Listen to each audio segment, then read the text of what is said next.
Om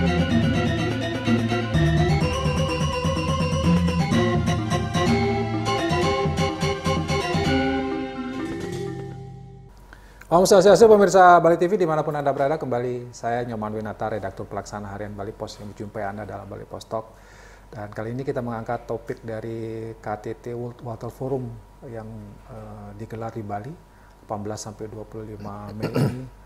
Tentu ya hingar-bingar dan lain sebagainya sudah sering muncul, tapi mungkin ada pertanyaan penting yang harus kita jawab, apa manfaatnya WWF ini bagi Bali, dan kita bicara Bali sendiri, bagaimana tentang tata kelola airnya, apakah kita sudah peduli dengan air atau seperti apa sebenarnya urgensi dari WWF ini ada di Bali. Kita sapa dulu narasumber kita, Bapak Nyoman Mardike, aktivis LSM, juga penggiat LSM lingkungan. Kita sapa dulu. Om Swastiastu. Om Swastiastu, selamat pagi. Gimana kabar, sehat ya? Sehat, astungkare, aman. Aman. Tapi saya dengar teman-teman aktivis LSM agak lumayan ini ya, dapat apa ya, semacam perhatian juga nih dari aparat.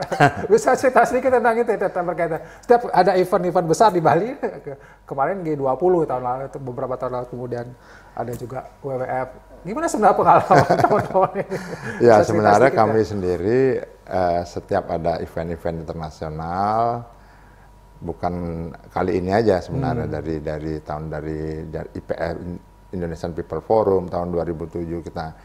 Nah, setiap rezim itu punya mekanisme tersendiri, terutama mekanisme pengamanan. Bahkan kalau zaman 2007 itu kita bisa diskusi sampai di ring satunya, bahkan difasilitasi.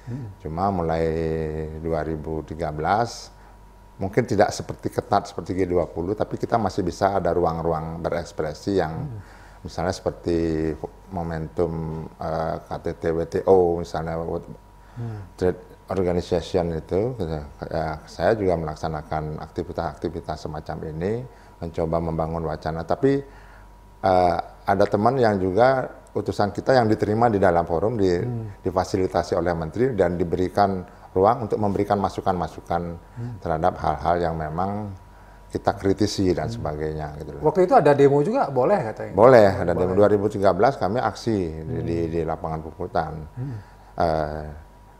Termasuk ketika 2018 itu annual meeting ya, annual meeting IMF dan World Bank itu, ya kami juga ada aktivitas-aktivitas yang kami laksanakan. Ada tiga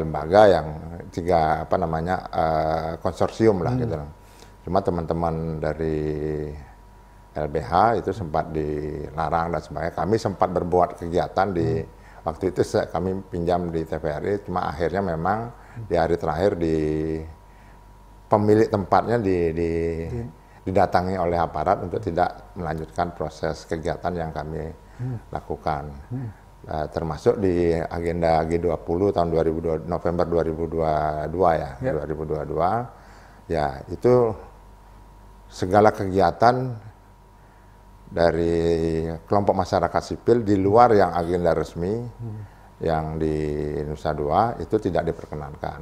Karena memang ada rekan kami dari teman-teman Wali Ekmas, dari YLBAI sudah sempat berkoordinasi dengan Kemenlu dan juga ke Menko Marves dan sebagainya. Itu memang tidak boleh ada narasi berbeda dari narasi yang dikeluarkan oleh Kementerian Luar Negeri.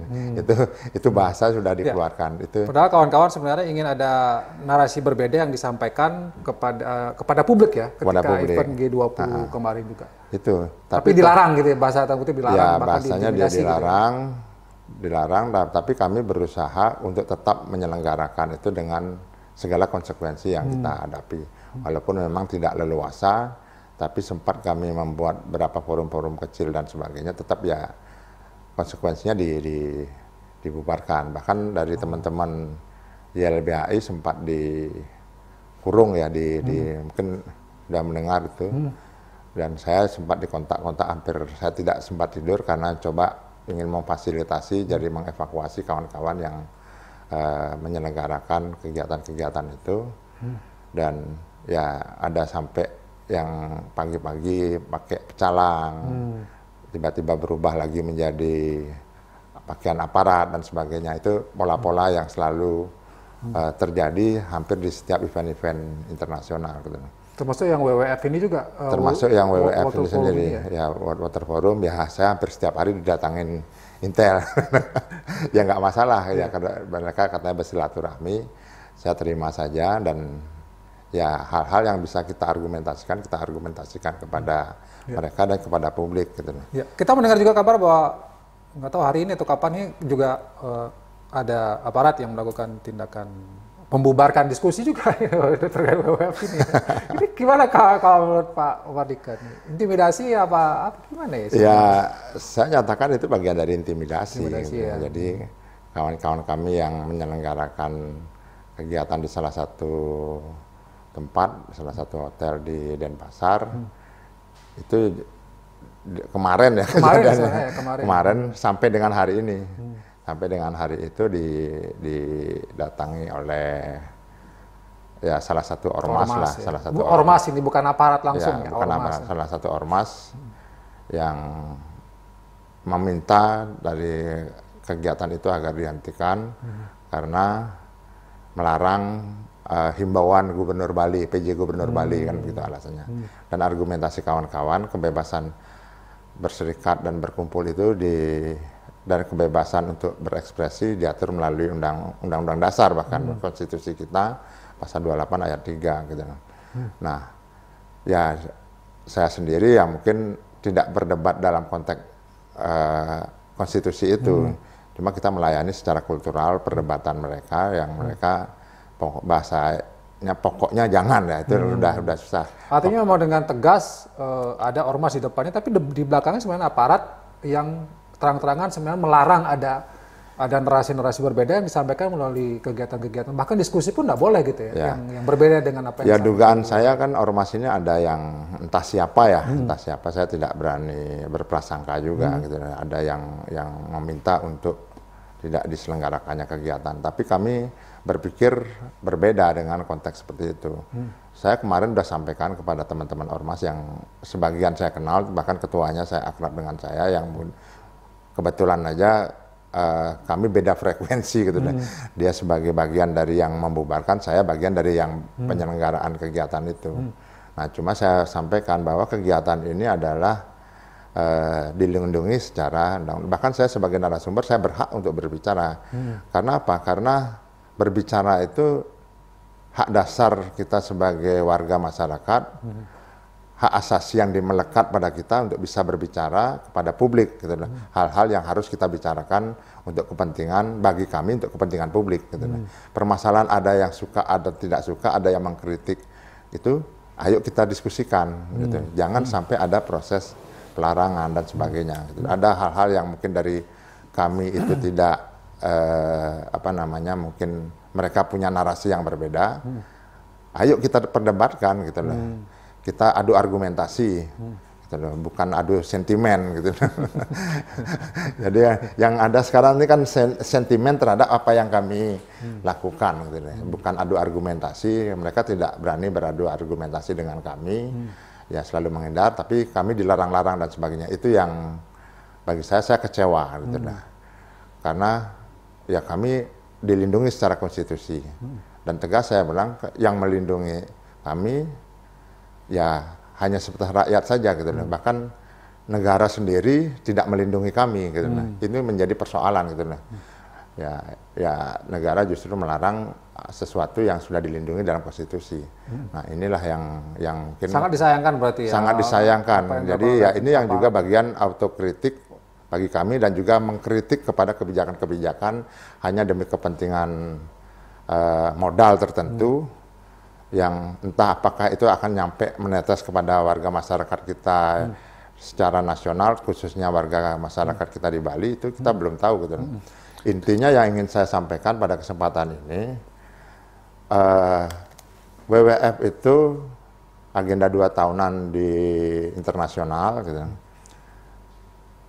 Publik di Bali belum mengetahui secara substansi apa yang menjadi subbahasan atau pokok pembahasan yang ada di agenda WWF.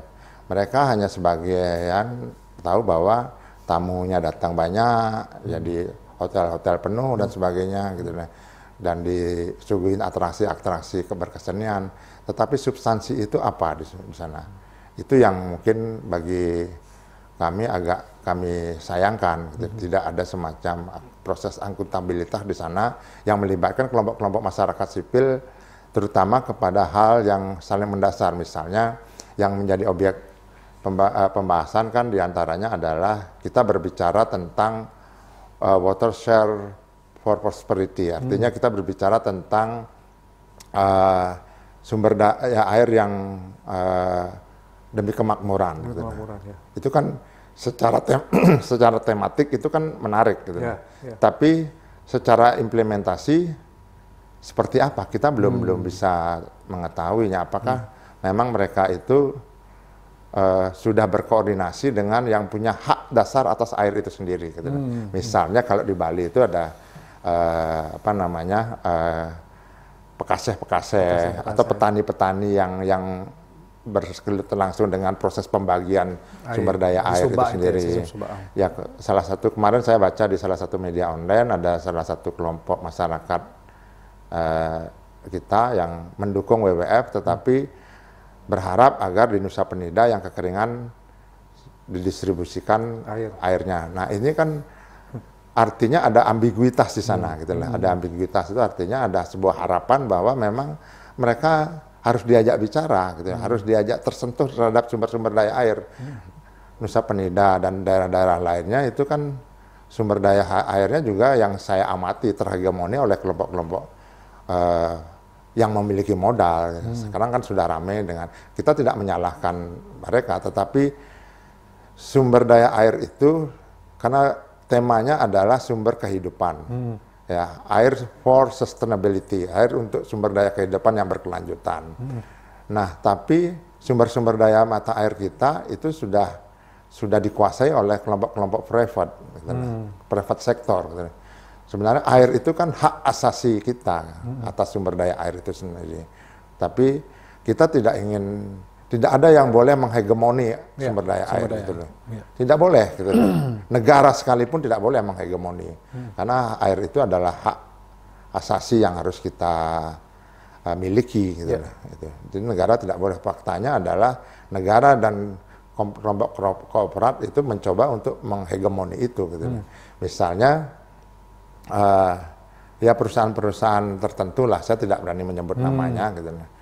Itu mencoba mencari, walaupun mereka akan memberikan CSR yang begitu luar biasa, tetapi hak dasar warga masyarakat kita yang terabaikan gitu. Itu banyak perusahaan air dalam kemasan gitu ya, yang kemudian justru menjadi bagian yang merebut juga air-air yang dimiliki oleh petani-petani di Bali untuk kepentingan bisnis mereka gitu ya. Dan petani kemudian seolah-olah diabaikan, tidak justru sebenarnya hal seperti itu harus dibicarakan di WWF gitu ya. Dalam konteks Bali tuan rumah harus dibahas, tapi mungkin isu-isu seperti itu nggak tersentuh juga oleh para. Iya, saya tidak tahu apakah mereka bicara, tapi yang saya baca agendanya mereka kelihatannya tidak ada hal-hal yang menuju mengarah ke sana. Itu sepengetahuan saya ya, mungkin saya salah. Kan ada investasi besar katanya yang masuk itu ya, sampai triliunan, ratusan triliun. Ada kalau hitungan dolarnya kan berapa itu, 9,4 miliar US dollar, atau kalau dirupiahkan totalnya 154 triliun dan untuk pelaksanaan. Jangan-jangan itu juga investasi yang digunakan untuk private juga nanti, bukan untuk rakyat. Nah, itu yang harus dijelaskan kepada publik. Ada berapa? 11 atau 15 proyek yang akan dikucurkan melalui anggaran itu. Cuma proyek-proyek itu untuk siapa? Dan mengapa harus proyek seperti itu yang dibuat? Itu kan harus ada proses akuntabilitas yang tegas dan jelas. Tapi kalau kita melihat gini, masyarakat di Bali kan dicekoki, terus juga kawan-kawan LSM, janganlah bikin demo, jangan bikin diskusi yang kemudian mengkritik WWF supaya WWF ini berjalan dengan baik. Sebenarnya apa sih manfaat WWF kalau ada nggak manfaat langsung buat masyarakat? Ya, kecuali ekonomi kan mungkin untuk hotel dan lain sebagainya gitu ya. Tapi yang manfaat untuk dalam konteks pelindungan Bali ada? Ya, yang saya amati secara langsung ya belum ada ya. Saya katakan belum. Apakah nanti akan ada saya nggak tahu ya. Sampai saat ini belum ada secara maksimal yang dirasakan dari event-event besar ya, kecuali dari sektor jasa pariwisata ya, terlepas dari sektor itu. Tapi apakah misalnya dari sektor jasa pariwisata itu menetes tidak kepada kelompok-kelompok masyarakat, buruh, nelayan, petani, dan yang lainnya gitu. Saya tidak yakin terhadap hal itu. Nah itulah yang mungkin kita coba kritisi. Ya. Bahkan kemarin kita berdiskusi tentang hak dasar kita sebagai masyarakat dunia, sebagai masyarakat internasional, hak dasar terhadap air itu menjadi tanggung jawab kita semua, gitu. Tanggung jawab kita semua. Bahkan kalau dalam konstitusi menjadi tanggung jawab pasal 33 lah, gitu, hak ada air dan kekayaan alam yang dikuasai oleh negara untuk kepentingan kemakmuran rakyat itu. Tapi apakah itu dilaksanakan? Saya tidak yakin untuk melaksanakan itu. Negara mampu melaksanakan atau mau melaksanakan hal seperti itu. Dan ini yang suara-suara kritis ini tolong jangan dibungkam, jangan dilarang, karena kita berbicara untuk kepentingan publik juga. Baik, karena waktu Pak Mardika, terima kasih atas beberapa informasi yang sudah disampaikan kepada kita. Ya paling tidak kita ternyata juga agak terkejut ya, karena suara-suara berbeda yang terkaitan dengan pelaksanaan WWF ini ternyata diintimidasi, dilakukan tindakan-tindakan pembungkaman. Tentu kita sayangkan, alasannya supaya WWF ini lebih sukses. Tapi sukses WWF itu buat apa juga masyarakat Bali agak absurd juga ya, nggak tahu apa tujuannya. Mudah-mudahan ini menjadi pelajaran penting buat kita, masyarakat Bali tidak glamor, tidak heran dengan event-event yang besar dilaksanakan di Bali, tapi sebenarnya manfaatnya tidak begitu signifikan buat masyarakat Bali sendiri secara langsung. Demikian Bali Post Talk kali ini, saya ucapkan terima kasih atas perhatiannya. Saya tutup dengan promo Santi. Om Santi.